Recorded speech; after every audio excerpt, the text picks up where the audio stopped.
Let's talk history. So, the Queen of Down syndrome is studying on a high school level. So, for her, this may not be easy. And I'm noticing as I'm flipping through the textbooks, it's really dry.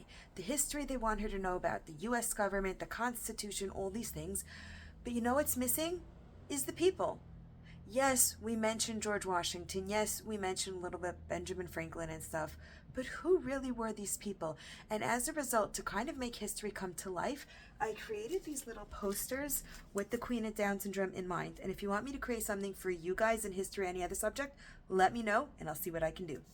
So this is like really fun, and it's just a way to kind of familiarize yourself. Now, like I mentioned, these are posters. This is George Washington, and printed funny today. Okay, so you can kind of, if you have a better printer, which normally doesn't do this, but you can hang it up on the wall and kind of go through one president at a time, and look how pretty it would look when you have the whole thing.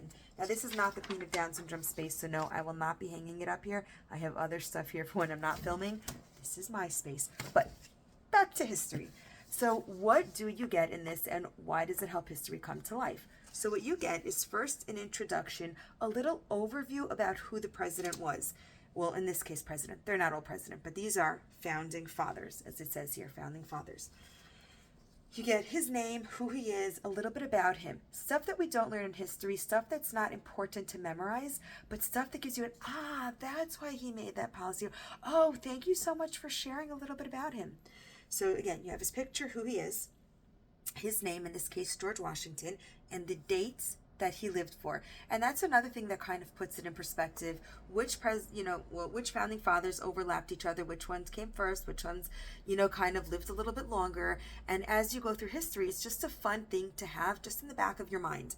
Next, we have 4 different quotes. And to me, just saying the quotes out loud, I found that kind of important, is because it brings the person to life. For example, Old Man Washington is a self-reference. So that tells me George Washington was playful. He referred to himself as an old man. Another thing that he wrote, it says here in his writings, be courteous to all, but intimate with a few, and let those few be well tried before you give them confidence. And so that means, you have to be polite, but you don't have to trust everyone. So that kind of tells me that George Washington was a leader. And you know what? We know that because of the way he helped the revolution. So to me, just having different quotes and about where he said it was super important.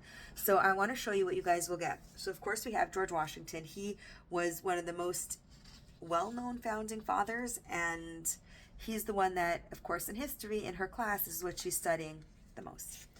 The next poster we have is John Adams. Again, same format.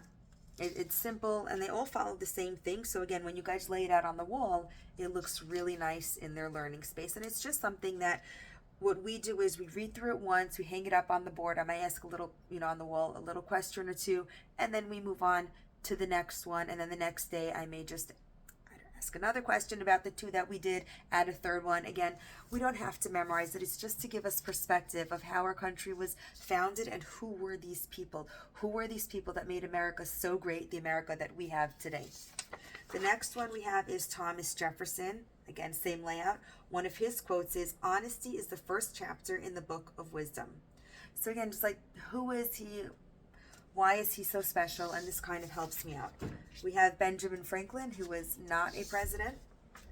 We have Alexander Hamilton, who was the president.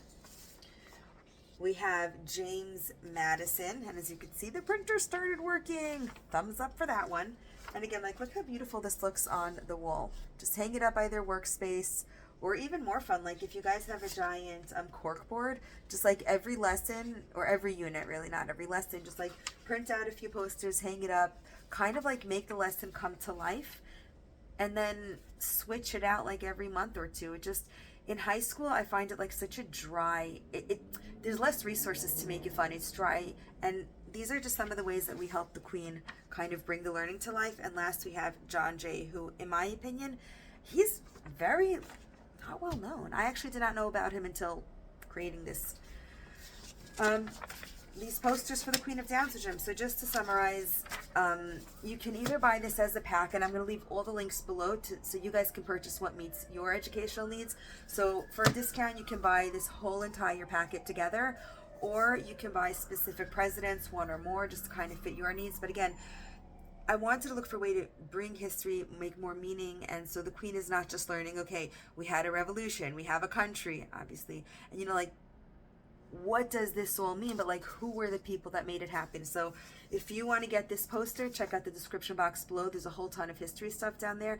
And if there's something that your student is struggling with or you want to see created, let me know, because I create stuff for the Queen of Down Syndrome, and I love to create things for you guys and your learning space. Thank you guys so much for stopping by.